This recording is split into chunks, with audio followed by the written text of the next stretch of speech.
Então vamos lá. Boa noite a todos, sejam bem-vindos.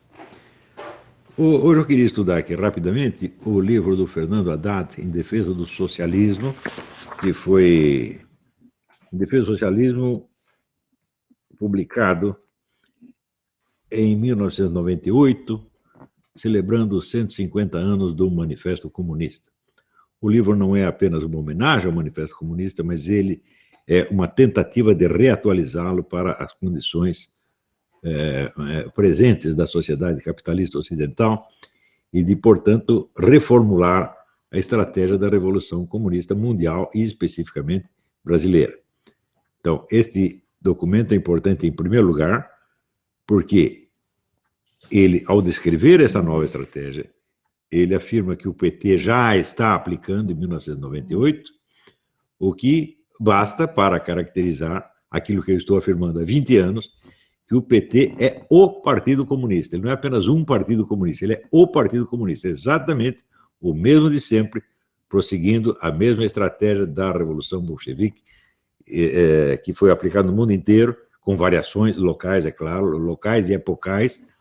E essa aqui é só mais uma variação. Ele faz uma readaptação e o objetivo dele é, evidentemente, implantar o comunismo. Não há como disfarçar isto. O livro deixa isto muitíssimo claro, tá certo? Então, não se trata de democracia, não se trata de um capitalismo adaptado, nada, nada, nada. É o bom e velho comunismo mesmo. Agora, como ele faz isso? Ele refaz o Manifesto Comunista, segundo ele, à sua maneira. E o livro é celebrado no prefácio pelo economista Paul Singer.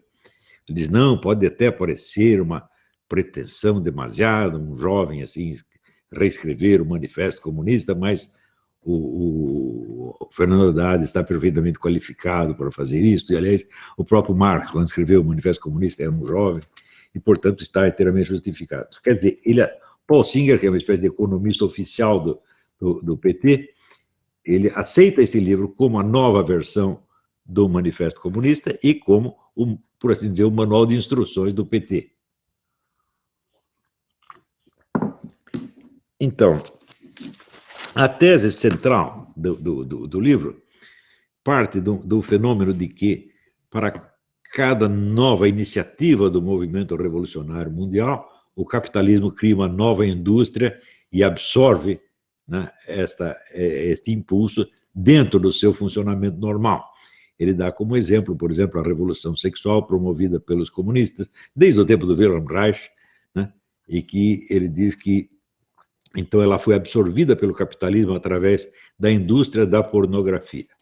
Mas, bom, a única diferença, ele diz, em vez de surgir, então, a verdadeira sociedade erótica, surge a indústria da pornografia. Qual é a diferença entre as duas coisas? Bem, a indústria da pornografia é uma coisa limitada, ela só atende a uma parte da população que está interessada nisto, tá certo? E a sociedade erótica expande isso para a sociedade inteira, tá certo? E não constitui um instrumento de lucro para nenhuma classe em particular. Mas se nós perguntarmos exatamente, eu até gostaria de encontrar esse sujeito e perguntar o que você entende exatamente por sociedade erótica? Porque sociedade erótica só existe uma no mundo. Aliás, existem duas sociedades eróticas. Existe a das hienas, que começa a fazer suruba no instante em que nascem, tá certo? E existe a dos macacos bonobos, que resolvem as suas tensões sociais através de surubas generalizadas. Todo mundo come todo mundo, tá certo? E aí fica tudo em paz. Agora, é claro que ao comer todo mundo, um macaco grande come um macaco pequenininho, né? Então, isso aí é a sociedade. As únicas sociedades eróticas que eu conheço são essas. Então, como seria isto, dizer, no mundo humano? Todo mundo come todo mundo, por exemplo, está a fábrica, os caras estão trabalhando para a linha de produção e vão lá fazer a sua suruba, né? A secretária come o patrão come o gerente e assim por diante. É disso que você está falando. Que raio de coisa é esta? Então, este é o tipo do flatus vocis, é uma expressão que exerce um certo fascínio desde que você não tente dizer o que é. Porque a hora que você tenta conceber o que é, você vê que não é nada. Na verdade, se você pensar bem, fala, nunca na história humana houve tanta liberdade sexual quanto hoje, por toda parte. Então, comparado com outras sociedades, esta é uma sociedade erótica, sem sombra de dúvida. Quer dizer, ele quer algo mais, né? onde não exista sequer a indústria da pornografia, porque não vai precisar existir, porque a atividade erótica contínua e generalizada não vai estar limitada a uma parte da população, mas todo mundo vai participar dela. Ora, ele confessa que o livro que mais o influenciou na vida foi O Capital, que ele diz ter lido os 3 volumes. Eu duvido e faço pouco, hein? Porque mesmo o primeiro volume, que eu saiba, só foi lido inteiro, né, em grupo, por um pessoal da USP, entre os quais os professores dele, né? E com isso ganharam um prestígio intelectual fantástico. Eles leram O Capital. Olha, Fernando Henrique Cardoso, né? Essa gente toda. Então eles fizeram um grupo, leram O Capital em grupo, claro, cada um lê um pedaço, né? E o Haddad, então, foi beneficiado por este grupo e teve esta influência do Capital, que ele diz, foi o livro que fez a minha cabeça. Ora, se o livro Capital fez a cabeça, então é evidente que o sujeito é comunista, não há outra palavra para qualificar, tá certo? E, por outro lado, quando ele diz que todas as grandes iniciativas do movimento revolucionário foram absorvidas e transcendidas pelo capitalismo, ele acha que ele tem uma solução para isso. Ele diz, todas essas tentativas são parciais e nós vamos fazer uma tentativa geral, abrangendo tudo de uma vez. Eu digo, bom, para os capitalistas vai ser ótimo, porque daí eles vão transcender tudo de uma vez. Tá certo? Um dos elementos fundamentais do marxismo é a crítica do formalismo burguês, que é a tentativa de você analisar as coisas por uma lógica linear, mecânica, sem você ter ideia, vamos dizer, das relações reais de poder, da dialética real das coisas da sociedade. Essa crítica é inteiramente justa. Só que é mais fácil você repetir da boca para fora do que você mostrar na prática que a compreende, ou seja, você é capaz de aplicar essa dialética marxista e ter em vista sempre a situação concreta e nunca apenas vamos dizer, os formalismos lógicos, né? Porque quando esse pessoal fala em capitalismo e socialismo, peraí, existe capitalismo e socialismo? Existe como conceito abstrato de sistema. Mas, na realidade, o que você tem são diferentes situações locais, em situações, vamos dizer, humanas e geográficas diferentes, produzindo vários tipos de socialismos e vários tipos de capitalismos. Tá certo? Por exemplo, quando ele diz o capitalismo prometeu que ia elevar o padrão de vida das classes mais baixas, mas, na realidade, ele criou uma nova forma de pobreza, que é a mendicância, espalhou o lumpenproletariado por todo lugar. E, ora, você vê aqui nos Estados Unidos, você praticamente não vê lumpenproletariado, e você não vê lumpenproletariado na Europa, a não ser através desses imigrantes que estão chegando do Oriente Médio agora. Esses são lumpenproletariado. Não existia praticamente lumpenproletariado, nem na Europa avançada, nem nos Estados Unidos, mas no Brasil existe. E ele foi criado pelo capitalismo ou pela economia estatista. Então, você só vai ver um lumpenproletariado crescente nos países de economia estatista dirigidos pelos socialistas. Né? Esta coisa de você usar nomes de regimes, né, e tentar descrever o movimento histórico pelo confronto entre esses regimes, é como se você pegasse conceitos e você está fazendo de conta que os conceitos são entidades reais e que elas vão para o campo de batalha e lutam um com o outro. Mas isso não existe, conceitos não lutam, o que lutam são pessoas, são organizações, são grupos, etc, etc. Eu me lembro, por exemplo, que havia toda esta gritaria nacional contra o neoliberalismo. Então, quando houve uma reunião do G8, o neoliberalismo está aí ferrando com nós, eles estão se reunindo lá para ferrar. Quando você vê, eram 8 países. Os 8 dirigentes desse país eram gente da esquerda. Então, que é neoliberalismo? Neoliberalismo era uma palavra, um emblema,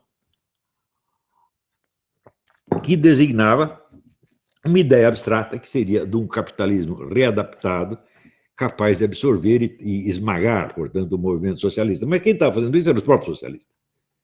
Tá certo? Então, toda esta coisa da dialética marxista que combate o formalismo e tenta se apegar à realidade concreta, às verdadeiras relações de poder, é só da boca para fora, porque, na verdade, eles fazem a mesma coisa.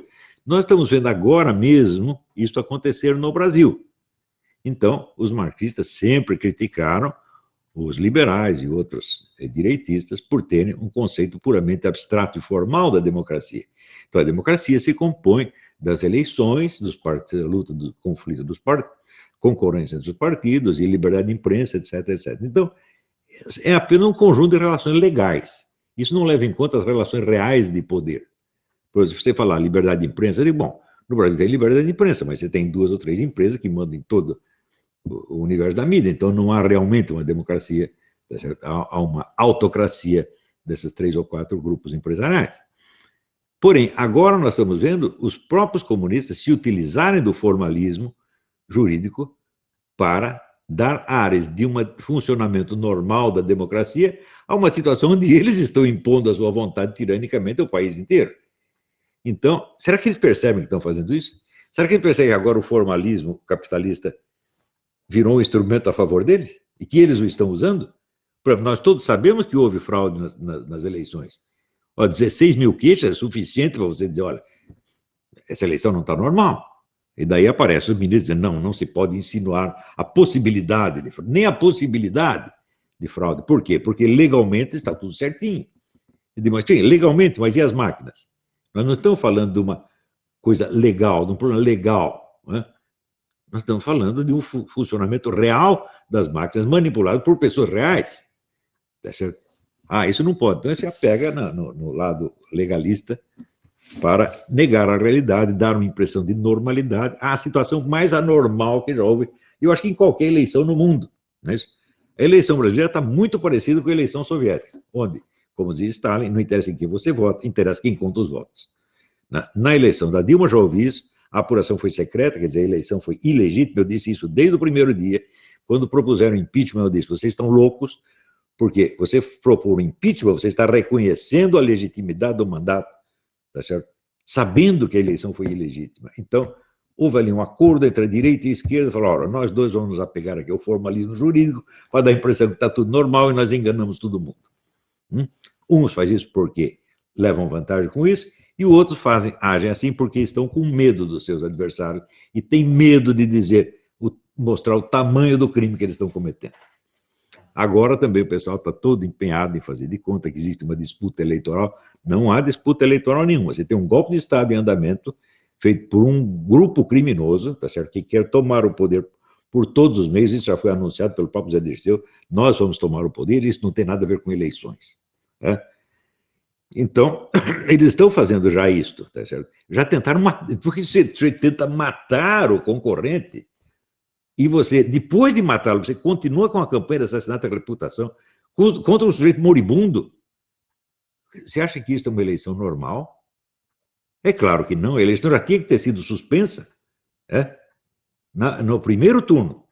Tentaram matar o candidato, acabou, não tem mais eleição. Só daqui 6 meses, uma coisa assim, vamos investigar tudo enquanto não descobrir quem foi que mandou matar, não vai ter a votação. Isso é o certo. Isso aconteceria em qualquer lugar do mundo. Mas, formalmente, legalmente, está tudo certinho. Então, quem está fazendo isso? É o burguês que está fazendo isso para sufocar o movimento comunista? Ou é o movimento comunista que está fazendo isso para sufocar todos os seus adversários? Tudo isso, então, para mim, está muito claro. Né?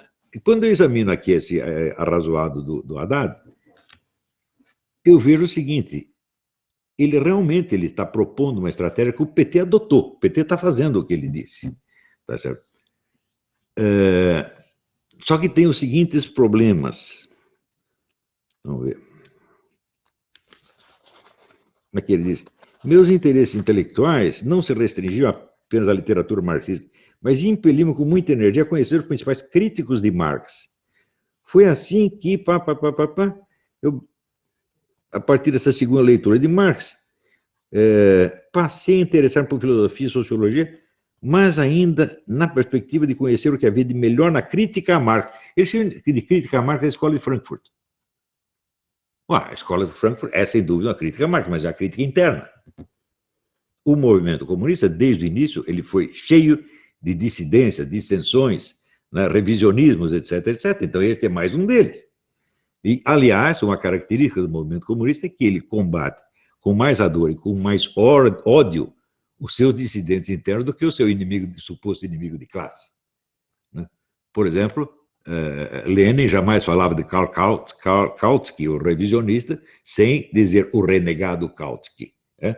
Do mesmo modo, Stalin e Trotsky. Né?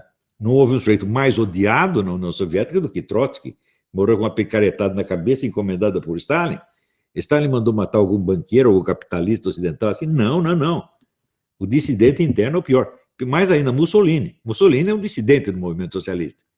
Né? Então, essa gritaria toda antifascista é por quê? Eles sabem que eles têm rabo preso com o fascismo desde o início. O fascismo saiu de dentro do movimento socialista e é uma variante do movimento socialista. Por isso que eu digo, olha, esses camaradas, eles não são a extrema-direita sou eu. Porque eu não aceito compromisso nenhum com o socialismo, não tem nada a ver com o socialismo. Esses nazistas, fascistas, tal, tudo lá, são semi-socialistas, negociam com o socialismo, eu não aceito nada disso. Então, eu que sou extrema-direita, não os nazistas. Né? Então, extrema-direita, para mim, é o libertarians é extrema-direita. Né? Os outros, não. Muito bem. Então, aqui já começa a história. Toda a formação intelectual dele é dentro do marxismo. Ele não conhece nada fora do marxismo. Asseguro para vocês. Ao ponto de você dizer, chamar de críticos de Marx da Escola de Frankfurt, eu não fiquei preso a Marx, eu fui ler os críticos de Marx, está aqui, Max Horkheimer, Georg Lukács, etc, etc. Né? Bom, um elemento da Escola de Frankfurt que ele absorve é considerar que, fora tudo que não consiste nas relações econômicas, é tudo superestrutura ideológica. Então, de realidade material não só existe economia, o resto é tudo ideologia. Portanto, toda a vida social, cultural, religiosa, etc., é conflito ideológico. Isso é comum, Marx diz isso, mas a Escola de Frankfurt radicaliza isso. Ela leva isso às suas últimas consequências, coisa que Marx não levava. Marx ele admitia alguma independência da vida cultural, artística, etc., etc. Tanto que ele dizia que, olha, o estudo ideológico não nos permite compreender como é que nós ainda nos comovemos com as peças de Ésquilo ou Sófocles, porque elas já perderam a sua função ideológica na sociedade e, no entanto, elas ainda dizem alguma coisa para nós. Karl Marx reconhecia isso, mas o pessoal da Escola de Frankfurt não. Para eles é tudo ideologia até o fim. Para eles, e o Michel Foucault também, a mesma coisa. Né? Então, para o Michel Foucault, tudo são relações de poder. Absolutamente tudo na vida humana. Né? Só a obra dele, não. Ele não está tentando impor o seu poder a ninguém. Imagine se ele ia fazer uma coisa dessa. Né? E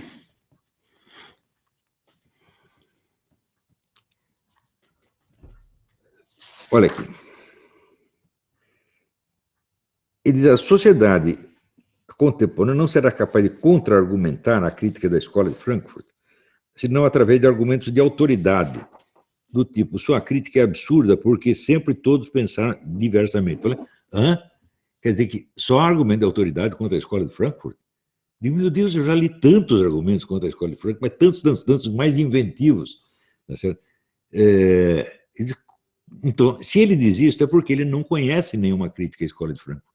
Então, ele imagina que todos os críticos da Escola de Frankfurt são apenas uns ingênuos, são como se fossem sargentões brasileiros, tá certo? Que só apelam ao argumento de autoridade. Eu falei, mas ele não leu nem o George Scruton, não é possível. Né? O George Scruton tem crítica muito engenhosa à Escola de Frankfurt, muita gente tem, né? Mas ele evidentemente não conhece. Agora, então ele diz, como a sociedade só pode opor à crítica frankfurtiana argumentos de autoridade, eles não devemos discutir com esses argumentos, né, mas respondê-los através da desconstrução da família. Opa, peraí. O que é que uma coisa tem a ver com outra? Como é que você vai quebrar argumentos contra a Escola de Frankfurt desconstruindo a família? Sim, ele diz que são argumentos de autoridade, a base da autoridade é a família, nós desconstruindo a família, desconstruímos a autoridade. E o que é desconstruir a família? É criar a sociedade erótica. Ora, ele se diz claramente inspirado nisso pela Escola de Frankfurt. O que é que a Escola de Frankfurt diz a respeito da desconstrução da família?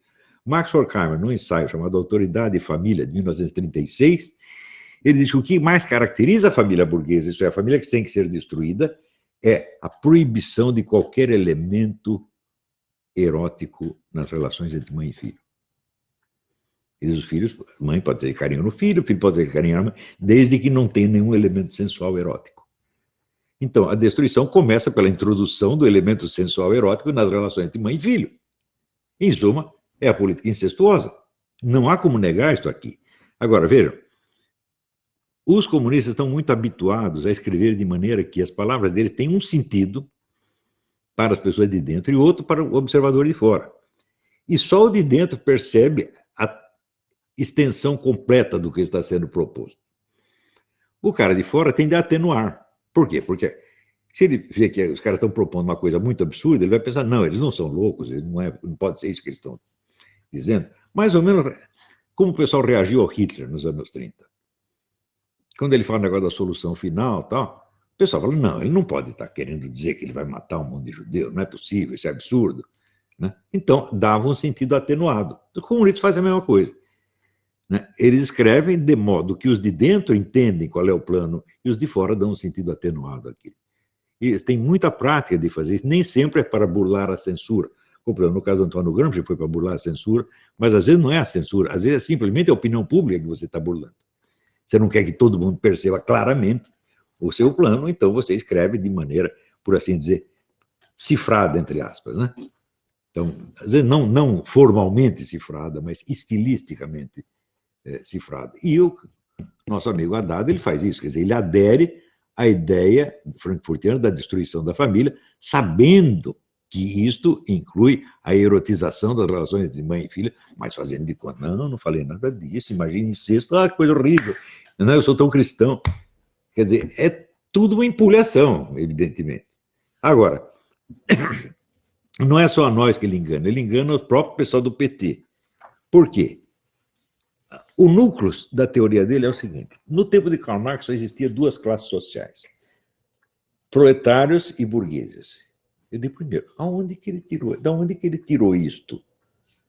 Porque Karl Marx falava também nos intelectuais de classe média e no lumpenproletariado. De onde que ele tirou a expressão? Quem botou a expressão lumpenproletariado em circulação? Foi Fernando Haddad, em 1998? Não, foi Karl Marx, em 1848. Então, como é que ele diz que no tempo de Karl Marx, que Karl Marx só conhecia duas classes sociais, quando Karl Marx está mencionando quatro? Né? Daí ele apresenta as quatro, ele diz que essa é a grande inovação Fernando Haddadiana da estratégia comunista. Eu digo, claro que isso é uma empulhação. Tá certo? Eu digo, então, eu acabo duvidando de que o próprio Paul Singer tenha lido o Manifesto Comunista. Né? Por quê? Porque ele reconhece a novidade da teoria do Haddad. Né? Então, eles, além do burgueses e proletários, hoje existe uma classe de cientistas e técnicos contratados pelo capital para fazer o funcionamento da sociedade, e existe também uma vasta multidão lumpen-proletária, diz ele, criada pelo progresso do capitalismo. Ao contrário, o progresso do capitalismo elimina a existência do lumpen-proletariado, tanto elimina que tem que importá-lo dos países árabes ou do México, tá certo? E esse lumpen-proletariado só é crescente nos países que estiveram sob administração esquerdista e comunista durante muito tempo, como o México e o Brasil. Né? Então, ele está enganando os próprios comunistas, fazendo de conta que ele está apresentando uma teoria nova, quando a teoria é tão velha quanto o próprio Manifesto Comunista. Mais ainda,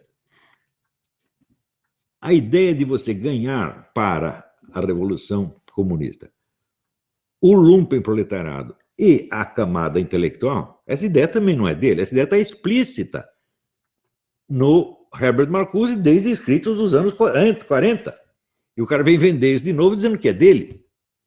Quer dizer, então, em primeiro lugar, esse é um plagiário. Tá certo?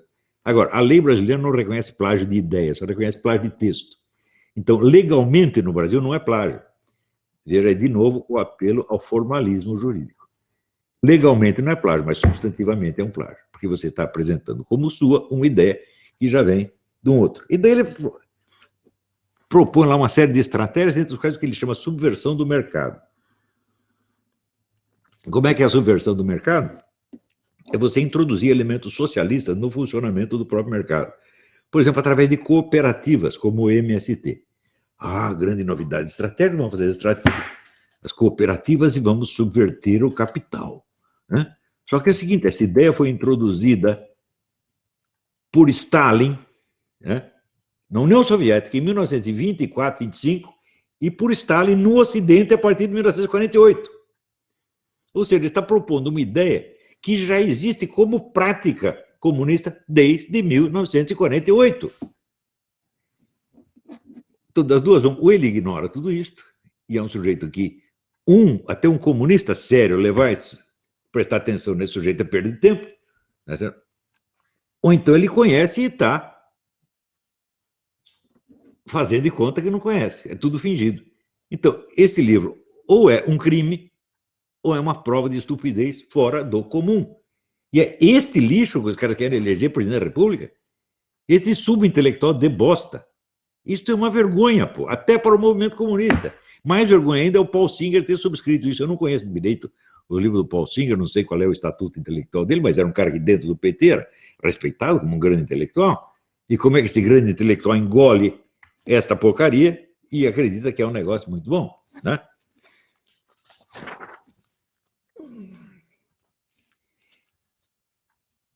Então, qual é a diferença que existe entre isto que ele chama nova classe de técnicos e cientistas e o que Karl Marx e Herbert Marcuse chamavam de intelectuais? Nenhuma, intelectuais e estudantes.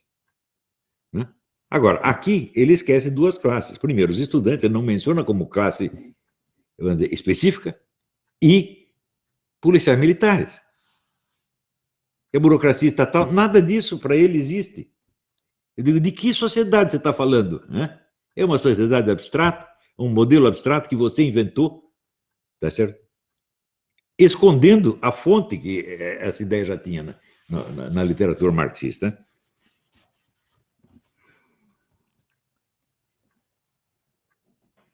A principal defeito do movimento socialista até aqui foi não perceber o quão adaptável é o sistema capitalista.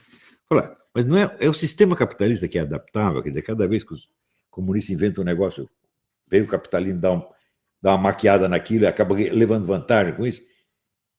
Isto é um poder que o capitalismo tem ou é uma deficiência inerente da economia comunista? Por que o capitalismo se adapta e vence tudo? É simples porque a economia comunista não existe. Não existe, nunca existiu e nunca vai existir. A demonstração já foi dada pelo Ludwig von Mises em 1923. O raciocínio dele é muito simples. Bom, se você não tem mercado, as coisas não têm preço. Se não tem preço, não tem cálculo de preço. Se não tem cálculo de preço, não dá para planejar a economia, portanto, não tem socialismo nenhum.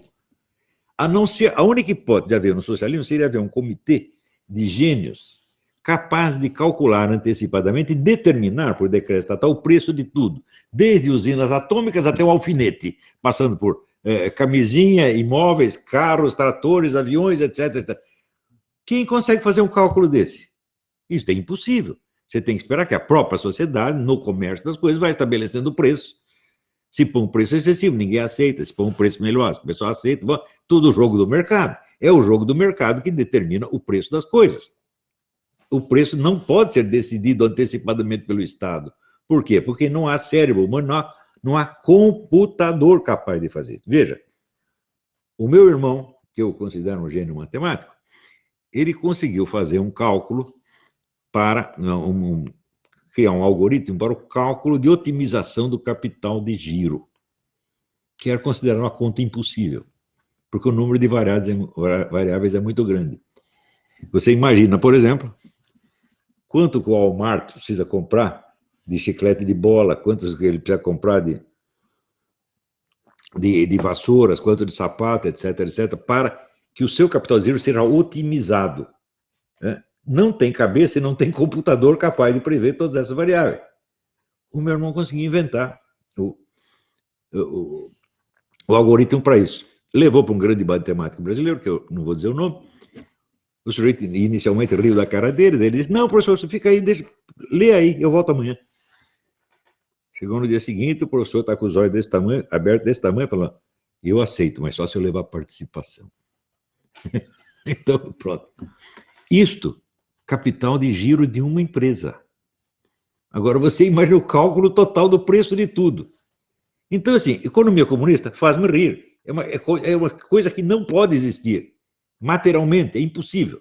Então, o que vai existir? Você vai fazer uma outra coisa e vai dar nome de economia comunista, economia socialista, como se faz na China, como se fez na União Soviética, onde metade da economia era economia privada. Legalmente proibida, mas existente. Porque se fechasse a economia privada, fechasse toda a economia. Então, o que se chama de economia socialista é o quê? É um modelo fascista. Economia fascista é metade capital público, estatal, metade capital privado.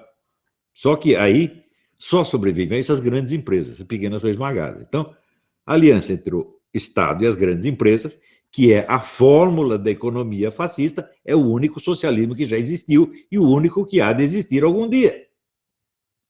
Tá certo? Então, é claro que você jamais vai chegar à economia comunista e você vai dizer, mas isso a culpa é da flexibilidade do capitalismo, ele consegue se adaptar a tudo. Falei, o capitalismo está vencendo o treco que não existe, meu Deus do céu.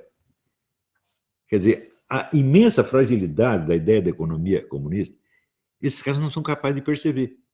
Quando o Ludwig von Mises fez a demonstração, teve o ministro da Economia da Iugoslávia, Eduardo Cardelli, foi o único comunista que ousou tentar discutir a demonstração, não conseguiu.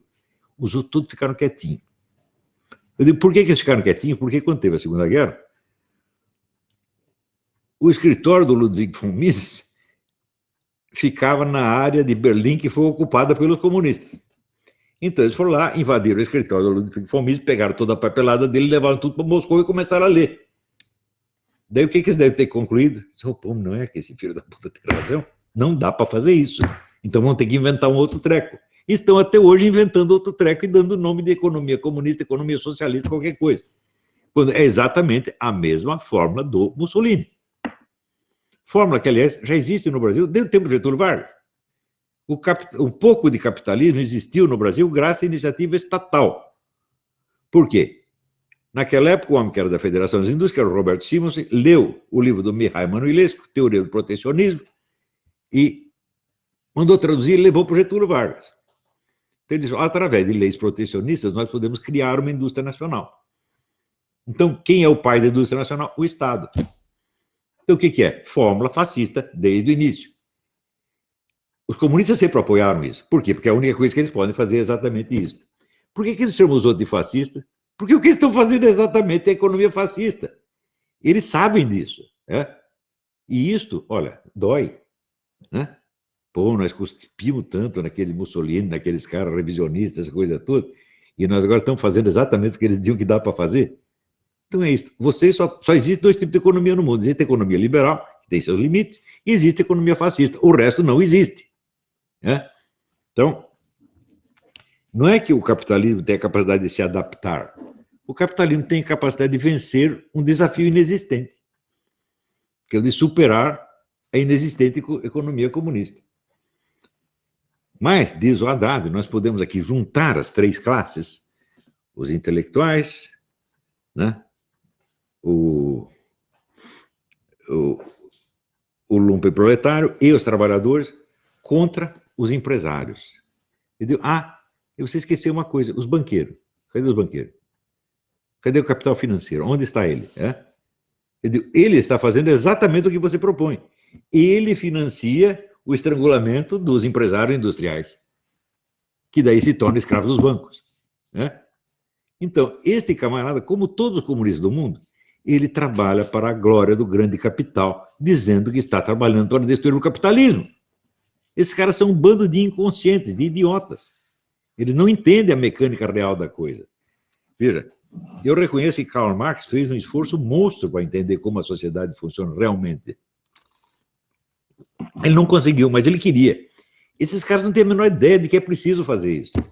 Eles pegam esses nomes abstratos de regime, capitalismo, socialismo, e raciocinam como se isso fossem forças históricas reais.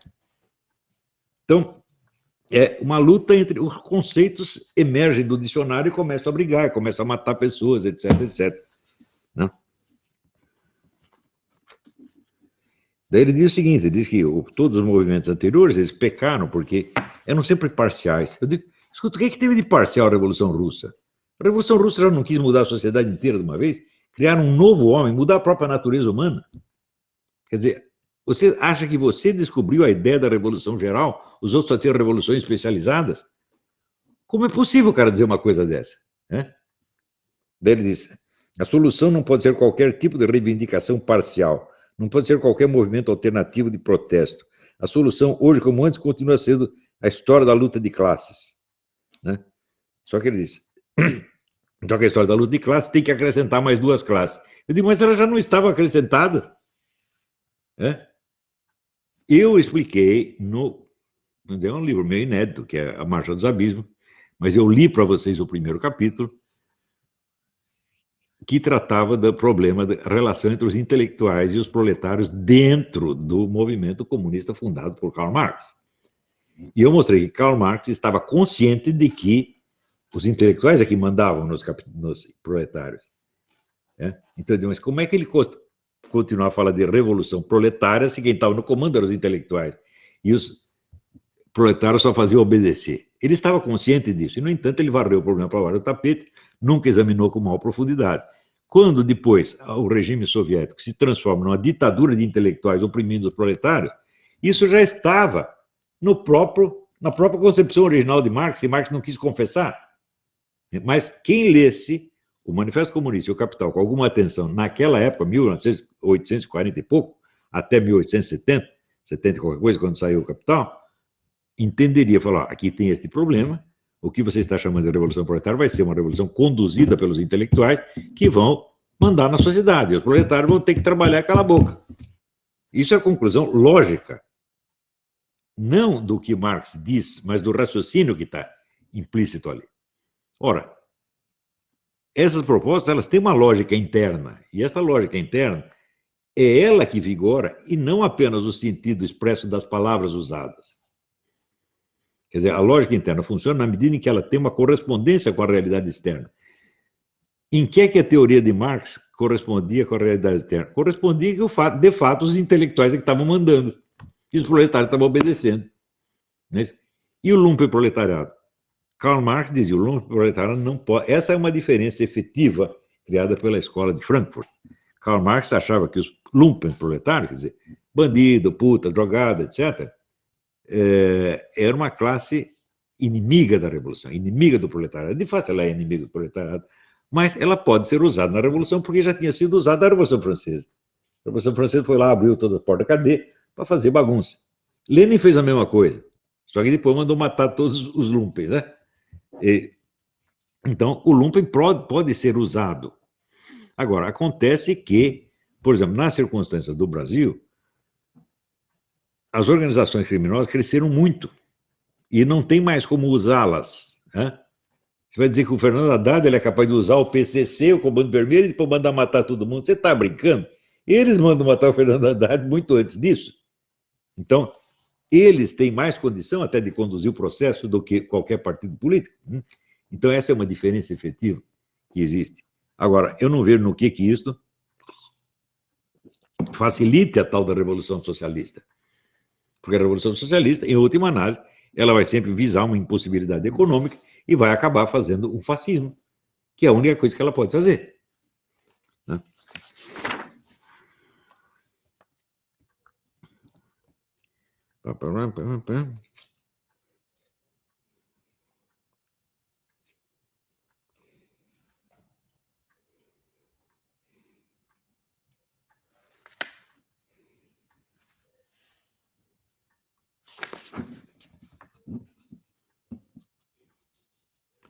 Aqui.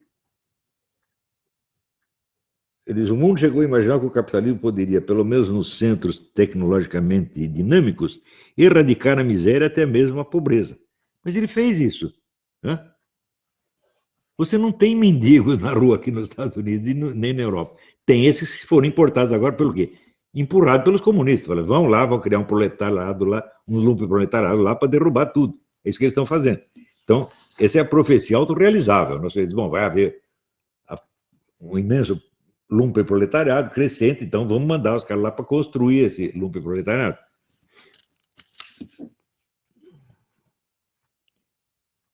Olha aqui. A única forma de construir um projeto alternativo de sociedade consistirá em isolar a classe dominante de um lado e as demais 3 classes de outro. Essa é a condição necessária para a superação da ordem capitalista. Ué, mas isso era a proposta do Herbert Marcuse. Nós juntamos os intelectuais, o lumpenproletariado e o proletariado e esprememos a classe capitalista e ela morre. E daí pergunta, quem paga isso? Os banqueiros. Muito simples. Como de fato aconteceu. A esquerda mundial é financiada pelos grandes grupos, todo mundo sabe, Jorge Soros e outros, né? Todo o pessoal do Bilderberg. Né? Então, quanto mais se insiste nesta estratégia, maior o poder dos bancos sobre o conjunto da sociedade. Pior, se você destrói toda a chamada superestrutura ideológica, os valores religiosos, morais, etc., etc., etc., você cria inicialmente um caos, mas não vira um caos total, por quê? A economia tem que continuar funcionando. Né? Então, a economia se torna o único padrão articulador e regulador da sociedade. Não há mais valores morais, não há mais códigos religiosos, não há mais família, não há mais pai, não há mais mãe, não há nem diferença de sexo, mas tem uma coisa que tem que continuar existindo. Né? O horário de trabalho, as normas de produção, etc., etc., etc. Então, a economia se transforma no único poder existente. E quem vai derrubar esse poder agora? Não tem mais ninguém. Só quem pode resistir ao poder avassalador da economia são, vamos dizer, as entidades que não fazem parte do processo de produção. Então, a cultura, a religião, a moral, a família, etc., etc. Ou seja, um capitalismo sem esses centros de resistência transforma-se naquilo que o próprio Marx chamava o capitalismo cru. É um lugar onde só existem as relações de produção e toda a superestrutura ideológica foi para o brejo. Tá certo? Então, é o domínio total e avassalador de um capitalismo absolutamente indestrutível. É para isso que esses caras trabalham e é por isso que os capitalistas financiam. Não o capitalismo industrial, vamos dizer, pequenos empresários, não. Os grandes bancos, né?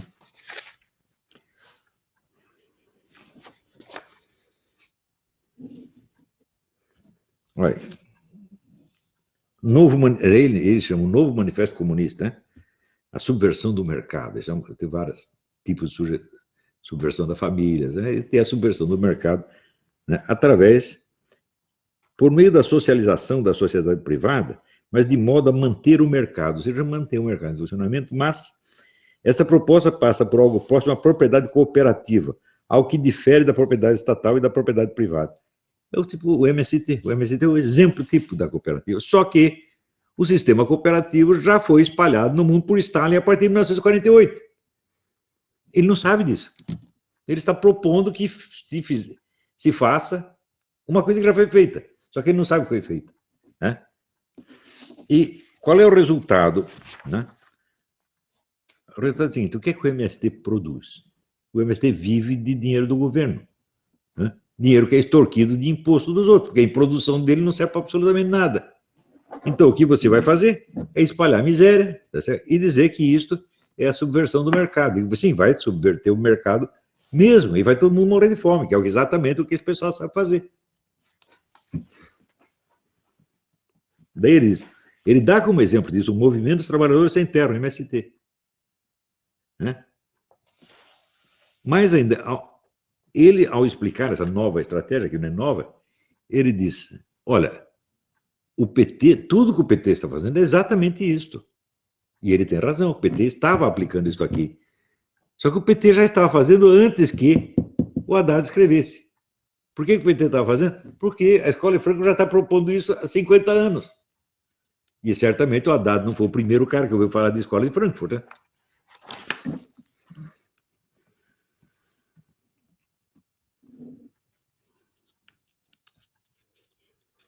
Bom, eu acho que já deu para entender, né? Por um lado, o PT é um partido comunista mesmo. Segundo, o estrategista tomado do poder pelo comunismo é o Fernando Haddad. Terceiro, essa estratégia é muito vagabunda porque é copiada de estratégias anteriores que deram resultados variáveis no mundo, mas que jamais conseguiram criar uma economia comunista. Então, é nisso que nesse buraco que eles estão metendo o Brasil de novo. Baseado aqui nas instruções deste pseudo-intelectual que não percebe as implicações mínimas do que ele diz. Se você perguntar para ele, Fernando Haddad, você está promovendo o incesto? Ele diz, não. Não, por incesto não, eu só quero erotizar as relações entre mãe e filhos. É assim, quer dizer, o sujeito apela para o eufemismo e o outro lado, que tem medo de ver o horror dessa gente, se recusa a enxergar. Não é isso? Então, bom, é isso aí. Daqui a pouco nós voltamos para as perguntas.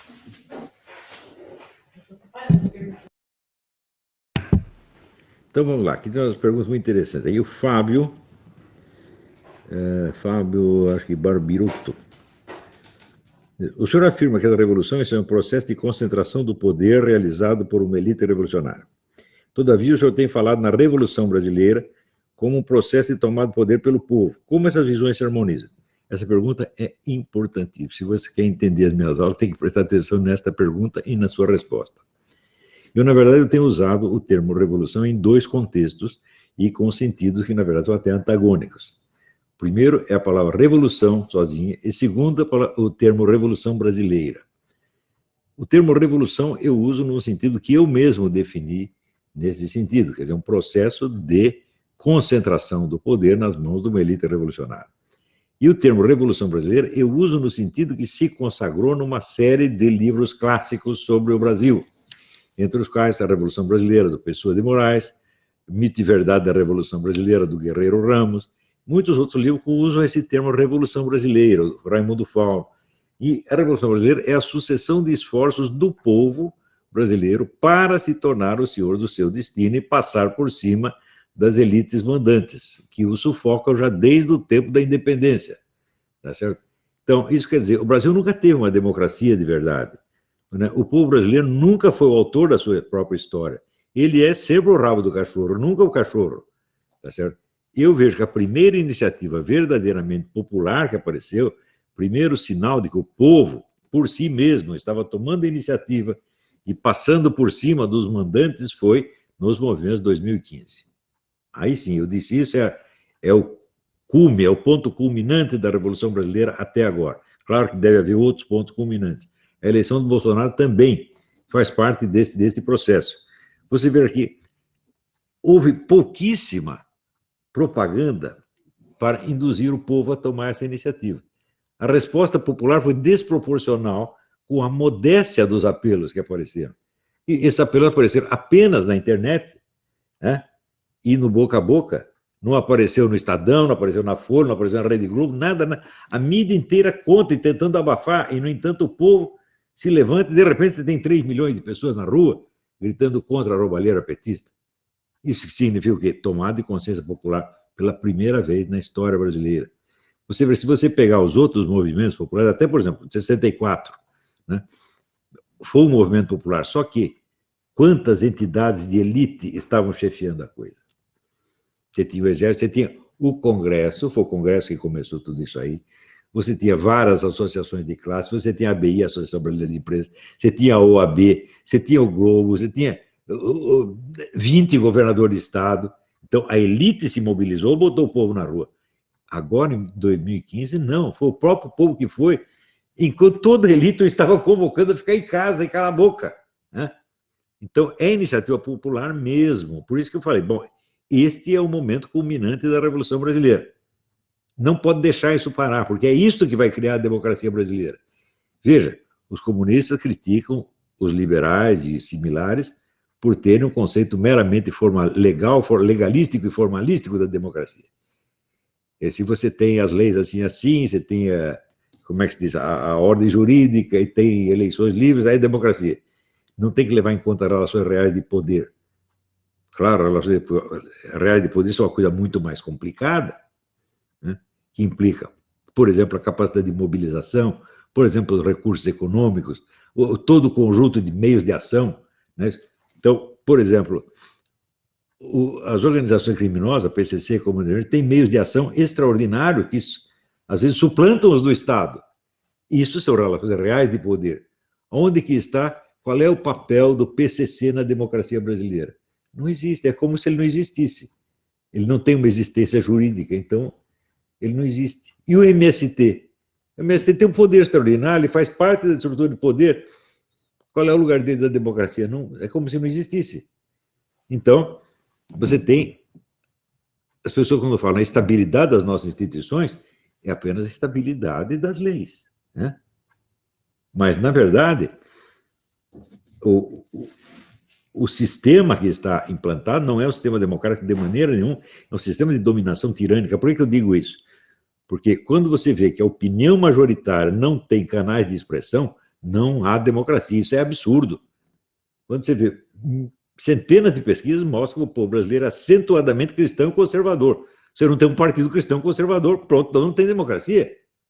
Quer dizer, a opinião majoritária não tem vez, não tem canais, não pode falar, né? Na verdade, qualquer pessoa que defenda esta opinião, por exemplo, na universidade, é excluída, é escorraçada, é oprimida. Então, a opinião majoritária não tem vez.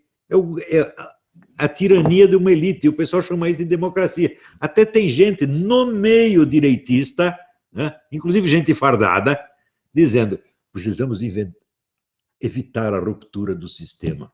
Digo, mas o sistema é a dominação petista e PSDBista, né? O sistema é esta tirania, o sistema é este controle de tudo pelo Estado. Isso tem que ser rompido. Claro que tem que ser rompido, senão jamais haverá uma democracia. O que eles estão chamando de democracia é falta de democracia, né? Então, eu lamento muito ter usado essa palavra em dois, mas não é a verdadeira palavra. Revolução é uma coisa, Revolução Brasileira é outra. Revolução é um termo que eu defini, Revolução Brasileira é um termo que já está definido por autores clássicos como Raimundo Fauro, Guerreiro Ramos, Pessoa de Moraes, etc, etc. Deu para entender? Muito bem.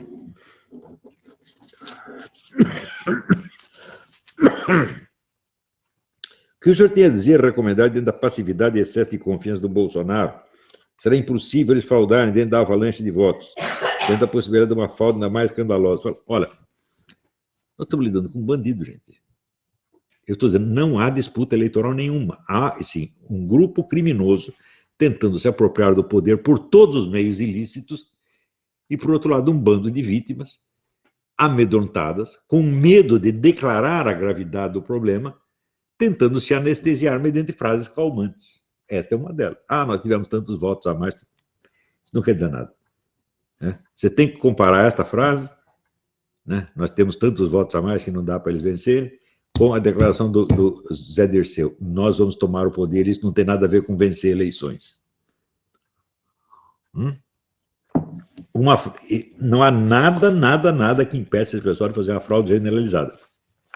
A tentativa de reprimir a mero enunciado da possibilidade de uma fraude já mostra isso. O Jungmann disse que não podemos aceitar que alguém levante a possibilidade de uma fraude. Você não pode falar que a fraude é possível. Isso virou crime, né? Quer dizer, o Estado está oprimindo o povo, impedindo ele de registrar um BO quando ele vê uma irregularidade na urna. O que é isso aí? Tirania, gente. E essa tirania que nós defendemos quando dizemos não podemos permitir a ruptura do sistema. Então, tem um monte de gente que acredita que está na direita, que acredita que está do lado do Bolsonaro, e, na verdade, está ajudando o lado contrário. Por quê? Raciocina em termos que são inadequados à situação. Nós estamos vendo o mesmo formalismo jurídico que define o sistema brasileiro como democrático porque tem eleições, e tem formalmente, legalmente a liberdade de imprensa, mas, na verdade, é a liberdade só de meia dúzia, né? A esquerda acusava a direita de usar esse conceito legalístico, mas é ela que está usando agora para se defender, para que o pessoal não perceba a tirania que eles estão exercendo. E o caso do Raul Jungmann prova isso. O governo quer proibir até a possibilidade até a discussão da possibilidade da fraude. Ou seja, nós todos temos que aceitar que as máquinas são infalíveis. Se você não aceita isso, você é um criminoso, você pode ir para a cadeia por causa disso. Como é que você pode ter a cara de pau dizer que um lugar de governo pode dizer isso? É um regime democrático. Acorda. Aqui, general Heleno, acorda. Você e outros, acordem. O regime não é democrático, nós estamos numa tirania. Disfarçada por um aparato legal, por uma terminologia legal, apenas. Mas como pode ser democracia se a opinião majoritária não tem canais de expressão e não pode ter? Como é uma democracia se um lado pode tentar matar o adversário e no dia seguinte ainda enlamear a reputação do moribundo, tá certo? E ele não pode sequer reclamar que lhe roubaram um voto. Que democracia é essa? Onde você está com a cabeça, homem? Acorda! Hã? Agora, tu pode ir lá fazer intriga minha pro Bolsonaro, vai me intrigar com o Bolsonaro, vai. Esse aí é um radical. Eu não sou nem radical, nem moderado. Escuta, esse negócio de radical e moderado, extremismo e moderação, isso é frescura. Isso é uma viadagem, gente. Hã? As diferenças políticas não são uma questão de mais e menos. Hã? Não são uma questão quantitativa, meu Deus do céu. Hã? Isso é uma questão objetiva, questão assim, de fatos e fatores, de meios de ação, sobre meios de ação, quantos meios de ação você tem, quais são. É uma questão puramente objetiva. Eu expliquei isso na minha apostila, Problemas de Método nas Ciências Sociais, e em várias outras aulas, no curso de Teoria do Estado, etc, etc. Não pode haver aí radicalismo ou moderação. Né? 2 mais 2 é 4. Isso é radicalismo? Tem que dizer que é 3,5 para ser moderado? O que é isso? Esse conceito, vamos dizer, veja, o Brasil padece da democratice. O que é democratice? Cada um quer mostrar que é mais democrata que o outro. Eu amo a democracia, o Estado de Direito. Olha, o principal era o Arruinaldo Azevedo. Ele era o Arruinaldo Estado de Direito Azevedo. Né? Eu não abria a boca sem falar da ordem democrática, da estabilidade das nossas instituições, etc. Mas que estabilidade das nossas instituições? Né? Se um ministro pode proibir investigação, se você pode mandar matar um adversário e paralisar a investigação em seguida, e você tem que votar como se nada tivesse acontecendo, desculpa, mas eu lembro daquela menininha, mas que caralho é isso, pô? Hã? Que caralho de democracia é essa, pô? Vocês estão loucos? Hã? Não é questão de ser radical, isso é uma questão científica. Isto não é uma democracia, em hipótese alguma. Hã? Tem um aparato jurídico legal aparente de democracia. Mas se você vai dizer relações de poder, as relações de poder no Brasil são tirânicas. A liberdade de expressão no Brasil não existe. Não existe liberdade. Por exemplo, se você pegar os grandes órgãos de comunicação, existe liberdade de expressão lá? Não tem nenhuma. Só pode ter uma opinião, essa é a deles. É a do grupo mandante. O resto não existe, meu Deus do céu. Se você emite uma outra, então você é radical, você é fascista, você é nazista, você é criminoso, você é inimigo da humanidade, você é homofóbico, você é assassino de mulheres e crianças. O que é isso? Eles usam todos esses termos. E os radicais somos nós, sou eu que sou radical.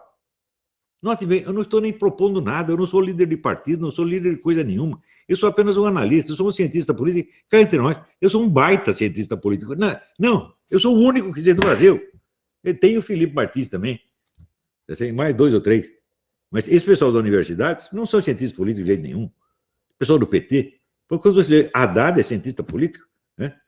Ora, cientista político na USP é um sujeito que, assim, ele imita a linguagem acadêmica, mas no meio ele se trai, ele começa a falar a palavra nós. E nós significa militância comunista. Então, é um gênero misturado. Meio discurso acadêmico, meio discurso de autodefinição do grupo político. Isso é característico da USP. Então, você vai chamar isso de ciência política? Não, meu filho, isso é propaganda política só. Agora, eu estou tentando analisar as coisas com a maior objetividade possível. Objetividade não quer dizer abstinência de juízo de valor, quer dizer, você não vai deixar que os seus desejos, temores, esperanças, etc., deformem a sua visão da realidade. Então, você acha que eu quero que as coisas estejam assim? Eu não quero, eu gostaria que estivesse muito melhor, mas infelizmente é assim que está. Então,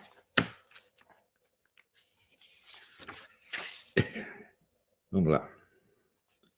Felipe Denardi, professor, em que pé está escrita dos seus livros? Não está em pé nenhum, meu filho, você está andando devagar, isso aí está passo de lesma, né?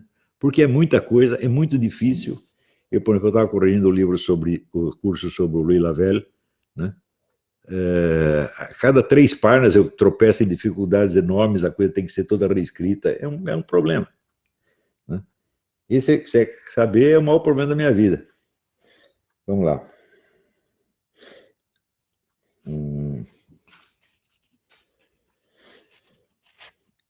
Francisco Oliveira, como consta desse novo manifesto a destruição da família através da erotização da sociedade, então o kit gay do Haddad é a materialização da estratégia. Claro, Mas olha, o que é kit gay, perto dessa expressão do Max Horkheimer?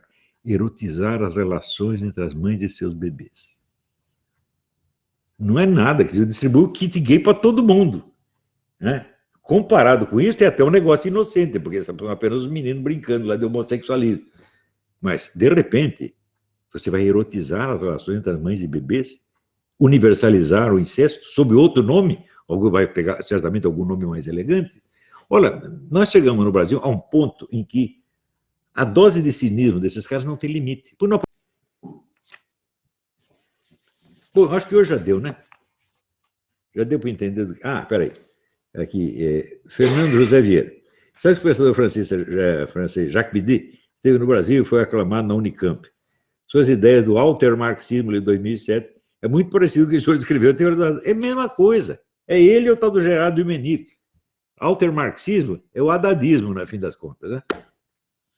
O marxismo, toda hora tem um novo marxismo. Meu Deus do céu, vocês não conhecem a história do marxismo? O marxismo está em revisão desde o dia seguinte, né? Porque o Marx acabou de publicar um negócio, já estava o genro dele inventando outro, depois veio o outro, depois veio o Kautsky, veio o Bernstein, veio não sei o quê, veio o Trotsky, veio o Mao Tse-tung. A praxis é isso, né? A praxis é isso. Né? Mudar a teoria todo dia. Não está bom assim, nós mudamos. Olha, só, a única constante é o seguinte, quem tem que estar no poder somos nós. Eles pensam assim, o problema da humanidade é que não somos nós que estamos mandando. Quando tiver tudo na nossa mão, vai estar tudo resolvido. E é sempre assim, eles podem prometer mundos e fundos, mas para realizá-los eles precisam do poder total. Como eles não têm o poder total ainda, ou acham que não tem, ou sentem que não tem, então todo o esforço é para obter o poder total, e depois veremos. Sabe quando veremos? Jamais, porque não há poder total. Um poder parcial não os contenta. Nós vimos aqui. O Haddad está dizendo isso. As revoluções todas foram parciais, agora tem que fazer o total, sob o guiamento, né, iluminado do seu Haddad. Né? Como é que ainda pode acreditar nessas pessoas, meu Deus do céu? Né? Então é isso. Isso não é um partido político, isso é um corja de bandido, pô. Só isso. Então é isso, até a próxima. Obrigado.